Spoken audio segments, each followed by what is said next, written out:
Kinabukasan, nagising na lang ako sa katok ng pintuan. Si Leo pala.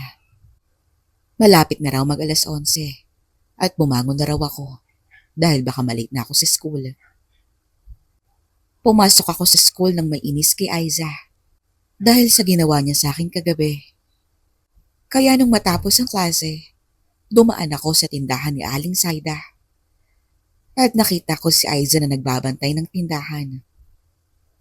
At nang makita niya ako, binati niya ako ng, "Magandang hapon, Lester. Nakatulog ka ba ng mahimbing kagabi?"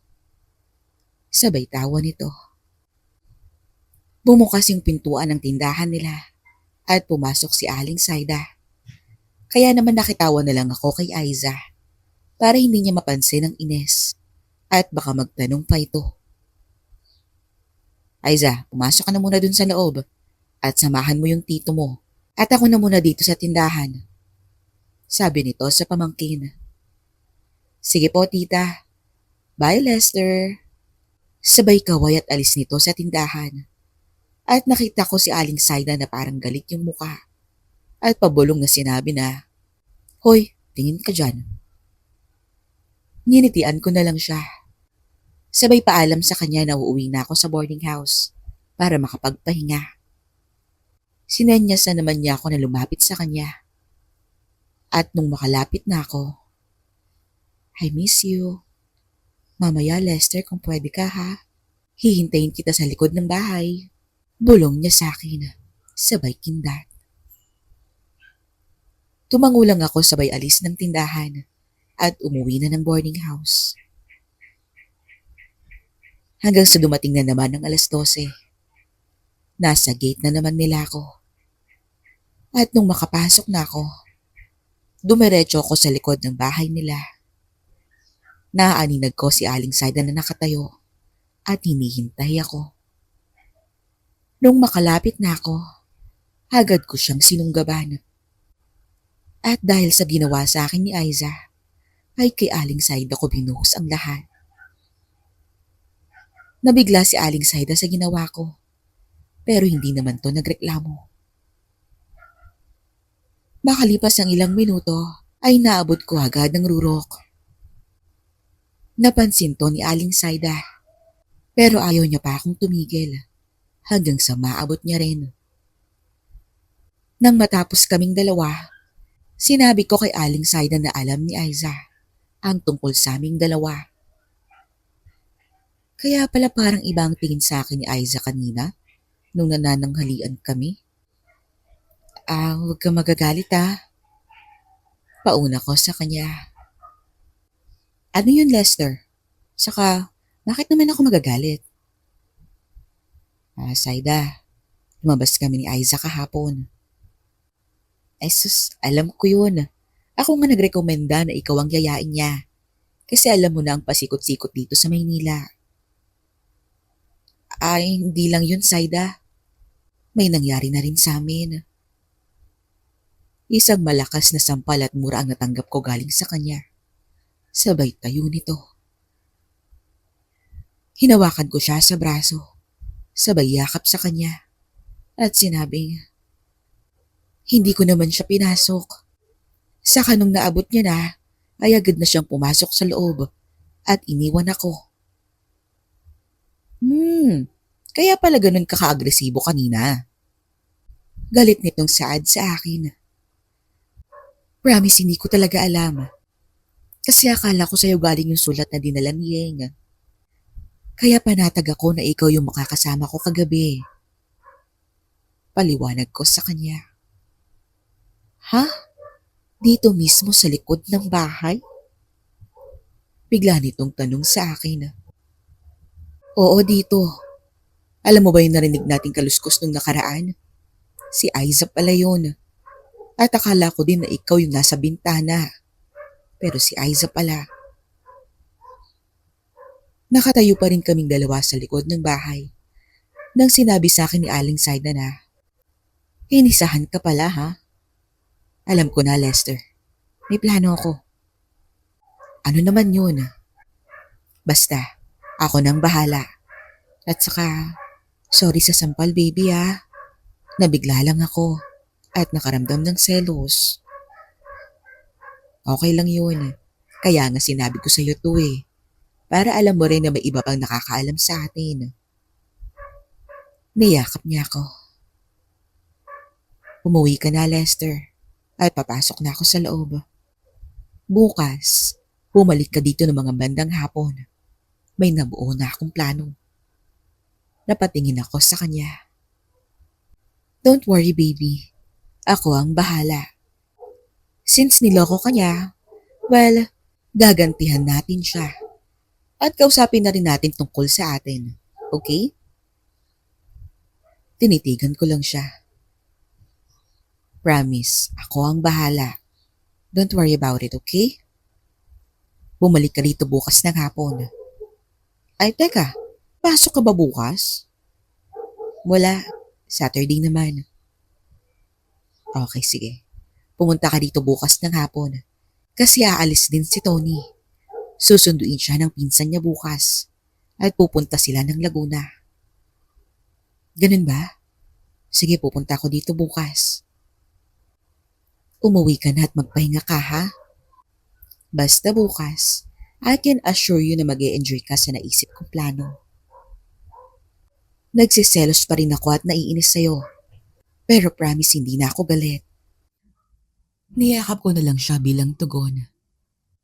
At nung bumitaw na ako, ay pumasok na siya sa loob ng bahay. Habang ako naman ay dahang-dahang lumabas ng gate at naglakad na ako pauwi sa boarding house. Nakahiga na ako ng mga oras na yun. Naalala ko ang sinabi sa akin ni Aling Saida. Kaya naman sobrang na-excite na ako sa mangyayari bukas. Nagising ako ng tanghali na magaan ang pakiramdam at nakapagpahinga ng maayos. Bumaba ako at lumabas ng bahay.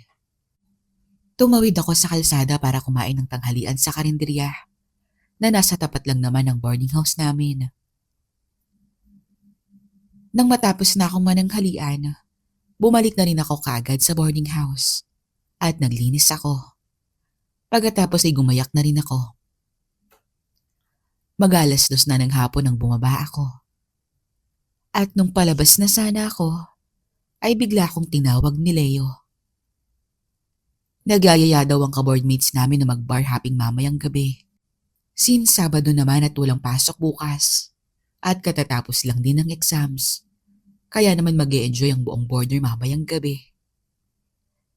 Tignan ko na lang, tol. May lakad kasi ako eh. Sige. Sabihin mo na lang mamaya, okay? Mamayang 7:00 pa naman kami aalis ng boarding house. Sige mamaya, pag nakauwi ako ng maaga, sasama ako sa inyo. Pero pag hindi, huwag nyo na lang akong hintayin, okay? Sagot ko sa kanya. Matapos kaming mag-usap ay lumabas na ako ng boarding house at naglakad na patungo sa bahay ni na Aling Saida. Nung nasa kanto na ako ay nakita ko si Mang Tony at ang pinsan nito na isinakay siya sa harapan ng kotse. Habang si Aling Saida naman na nagpasok ng wheelchair nito sa trunk. At nang maayos na, ay humalik pa to sa asawa. Sabay andar ng kotse at tumakbo na to papalayo sa bahay nila. Nakita ko naman na pumasok sa loob ng gate si Aling Saida. Kaya naglakad na ako papunta sa kanilang bahay. Nung nasa gate na ako, agad naman niya akong nakita. Kaya kinawayan niya ako para pumasok. Nung nasa loob na ako ng bahay, ay pinaupo niya ako sa sofa nila. Tumingin muna si Aling Saida sa labas. At nung masiguro niya na walang tao, ay agad niyang sinara ang pinto at lumapit sa akin. Agad na naglapat ang aming mga labi at mabilis na nagsilakbay ang aming mga kamay. Sumunod ka lang sa plano ko, ha? Tinanong ko siya kung ano ba ang nabuo niyang plano. Pero ang sabi nito, basta, sumunod ka lang sa akin. Okay, baby? Tumango na lang ako sa kanya. At susunggaban ko na sana siya. Nang bigla itong tumayo. Sabay hila sa akin papasok sa kwarto ni Aiza. Dahan-dahan niya tong binuksan. At nakita kong natutulog si Aiza. Sumenya siya na huwag maingay at pumasok kaming dalawa sa loob. Nasa harapan na kami ng tulog na si Aiza at dinadama ang init. Ito ang plano ko, Lester. Ang gusto ko, paligayahin mo siya hanggang sa magtanda. Napakatulog mantika naman ito. Dahil kahit malakas na ang ingin na ginagawa namin ni Aling Saida, ay hindi pa rin to magising. At nang mag-go signal na si Aling Saida, ay dito ko na sinimula na paligayahin si Aiza. Nagulat to nung magising. Mabilis siyang pumiglas. Pero pinigilan ni Aling Saida at kinausap. Alam ko na alam mo ang tungkol sa amin ni Lester. Ayokong malaman nito. At ayoko ng iskandalo, Aiza. Sabi nito sa pamangkin.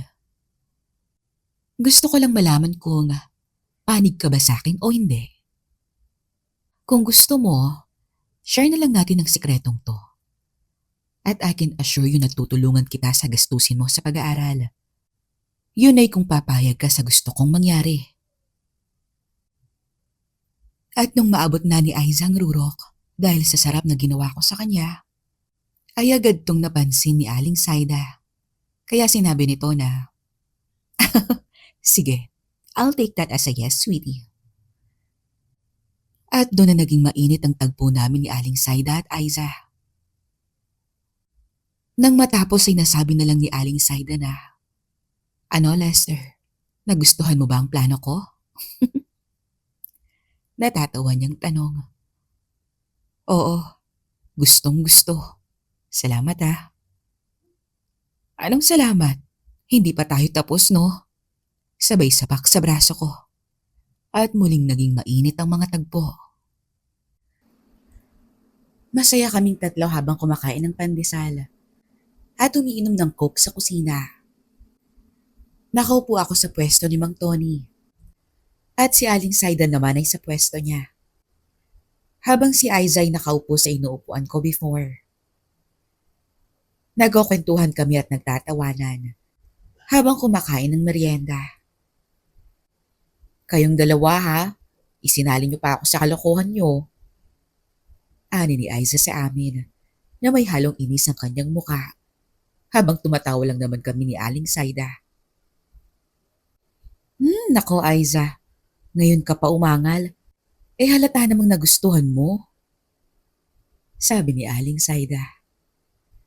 Tawa lang ako ng tawa sa dalawa. Kaya sinapak ako ni Aiza sa balikat at tumatawa na rin to. Tumayo si Aling Saida para uminom ng tubig. At nung bumalik ito, hindi ito umupo sa kanyang upuan at sa akin siya lumapit. Naglapat ang aming mga labi. Habang si Aiza naman ay patuloy pa rin sa pagkain ng pandesal niya at umiinom ng coke. Hinahayaan niya lang kami. Mabilis na uminit ang mga tagpo. Maya-maya pa ay napansin ko na sumali na rin si Aiza.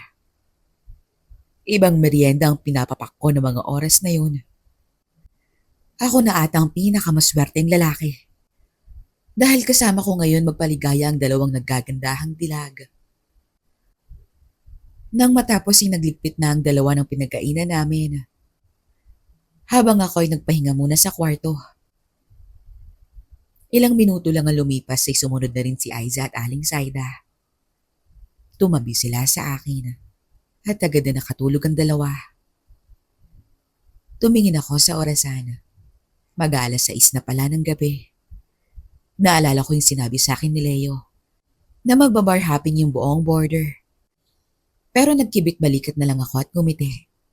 At sinabi ko sa sarili ko na mas mabuti pa to sa beer at chicks hunting.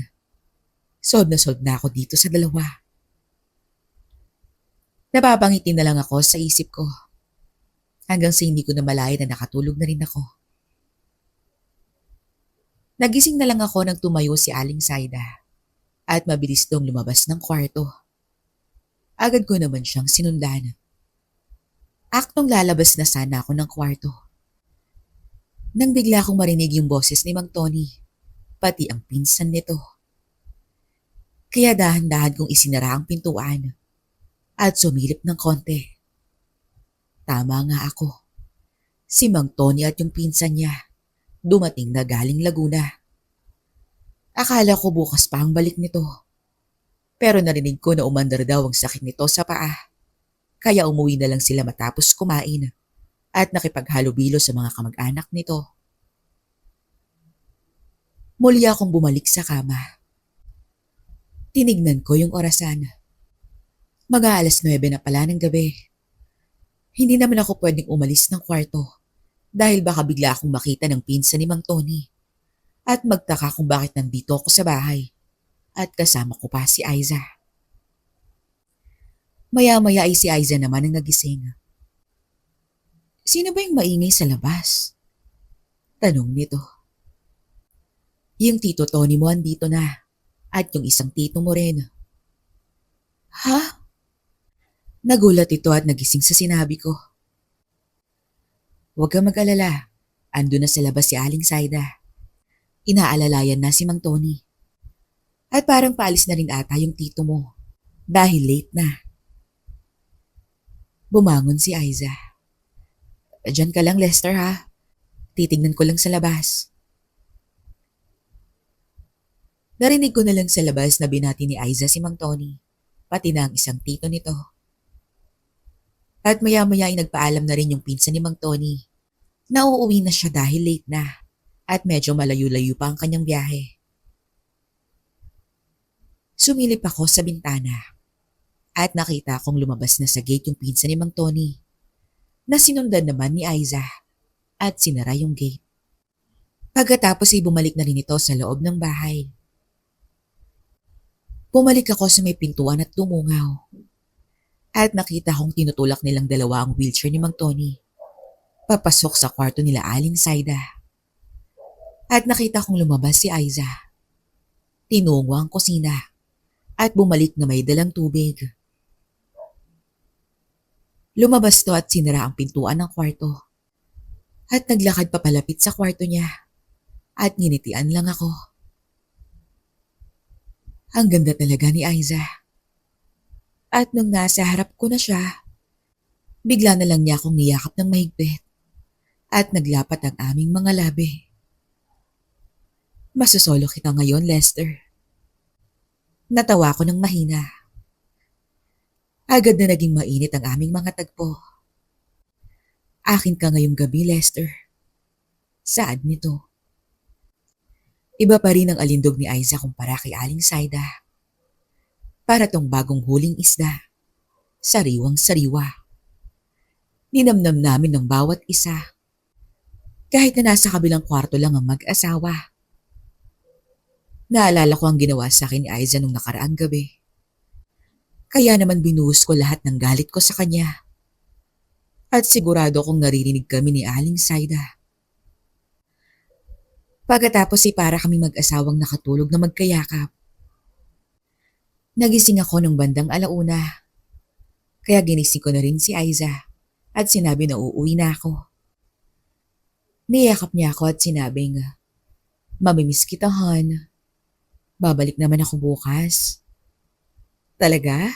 Sige, bumalik ka rito bukas ng hapon ha. Kasi aalis ata sina tito at tita. Pupunta ng binyag sa kabilang barangay. Masusolo natin yung bahay bukas, hon. So, ibig bang sabihin yan, Aiza? Mag-on na tayo? Ay naku, Lester. Tinatanong pa ba yun? Ilang beses na tayong nagpaligayo. Nung nasa main door na kami, bigla akong sinunggaban ni Aiza. At mabilis naman na naglakbay pareho ang aming mga kamay. Hindi ko talaga alam kung bakit ang lakas ng dating sa akin ni Aiza. Kaya naman agad na uminit ang mga tagpo. I love you, Lester. I love you too, Aiza. At sabay na namin naabot ng rurok. Pagkatapos ay umuwi na ako. Napansin kong bukas pa yung ilaw ng bahay nung makita ko to sa malayuan. At nung pagpasok ko sa loob, nakita kong nagiinuman pala sila. At yung iba'y bagsak na sa sofa. habang yung iba naman ay umakyat na sa itaas para matulog na. Nakita ko si Leo.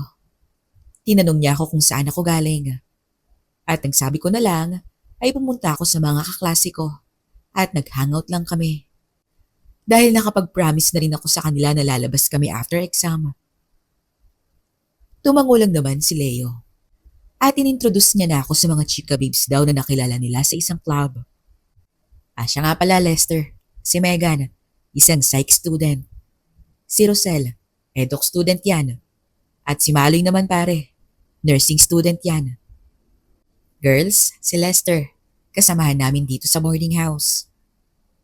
Isa-isa ko naman silang kinamayan. At napansin kong medyo may mga itsura nga ang tatlo. Matapos ko silang makamayan at makilala, ay nagpaalam na ako sa kanila na matutulog na ako dahil napagod ako sa ginawa naming maghapon. Pero bago pa ako nakakyat, napansin kong tumitingin-tingin sa akin si Maloy. At nung tinignan ko rin siya, ay agad tong tumingin sa kabila at napablush pa kamo. Pero dinismiss ko na lang ito at nagpatuloy na ako sa pag-akyat ng hagdan at pumasok na ako sa aking kwarto at nagpahinga. Nung nakahiga na ako, sinasariwa ko ang mga nangyari sa araw na to. Napapangiti na lang ako sa ginawa namin ni Aling Saida at sa pagiging mag-on namin ni Aiza. At dahil sa pagod ko, hindi ko na malaya na nakatulog na pala ako. Nakaidlip lang ako ng sandali nang may marinig akong kumatok sa pintuan ko. Inisip ko na baka si Leo lang to at merong kailangan. Kaya bumangon ako ng ngarag pa at binuksan ang pintuan na nakapang-ibaba lang. Nagulat na lang ako sa taong nakatayo sa labas ng kwarto ko. Si Maloy. At dahil sa hiya ko, ay agad ako nagtago sa likuran ng pinto at tinanong siya kung may kailangan ba siya. Wala lang. Gusto ko lang sana makipag-hangout sa'yo. Kung okay lang. Lester, di ba? Sabi nito sa akin. Ang sabi ko naman sa kanya ay teka lang at mag-aayos ako. At susunod na lang ako sa ibaba. Muli kong isinara ang pintuan at kumuha ako ng susuotin sa cabinet. At nung muli kong binuksan ang pintuan para sana bumaba na sa sala, ay nagulat na lang ako na nakatayo pa pala si Maloy sa labas ng kwarto ko. Hey, sige, doon na tayo sa baba. Sabi ko sa kanya. Okay lang ba Lester na dito na lang tayo sa kwarto mo? Kasi medyo mausok dun eh. At parang tulog na rin ata silang lahat sa baba. Ganun ba? Sige, halika, pasok ka sa loob. Naupo siya sa kama ko. At ako naman ay nagligpit ng mga kalat. Nang matapos ay naupo na rin ako. At tinanong ko siya kung saan siya nakatira rito. Naka-boarding house din ako. Actually, boardmate ko sina Megan at Rosel. Ganun ba? Saang probinsya ka naman? Sa Pangasinan ako.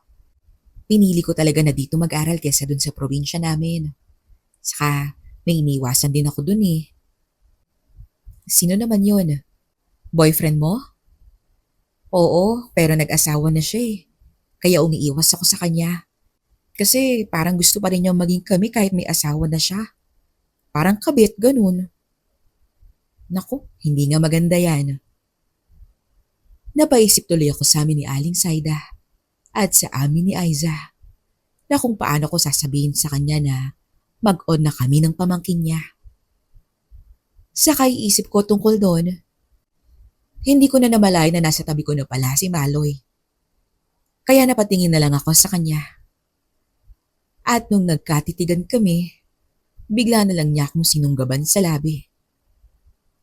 Pumiglas ako sa kanya at sinabi na may girlfriend na ako. At isa pa, lasing lang siya kaya niya to nagawa. Pero nag-insist siya na hindi raw siya lasing at gusto raw niya magpadali sa akin. Kitang-kita ko naman sa mukha niya na seryoso siya. Maganda si Maloy. Hindi maikakaila na kahit sinong lalaki maaakit sa kanya. Kaya nung lumapit ito sa akin, ay hinayaan ko na lang siya at pinagbigyan sa kanyang gusto. Pareho nang nagsilakbay ang aming mga kamay. Hindi ko akalain na magaling palang magtrabaho tong si Maloy. Parang lamang pa siya kay Aling Saida at lalo na kay Aiza. At nung malapit na namin maabot ang rurok, ay nabanggit ko ang pangalan ni Aiza at malakas ang pagtrabaho ko. At nung tinignan ko ito, napansin kong naluluha siya. Kaya nagsorry ako. Sorry Maloy kung nasaktan kita. Please wag ka nang umiyak. Sobra ka Lester. Ngayon lang ako nadali ng ganun. Sorry talaga.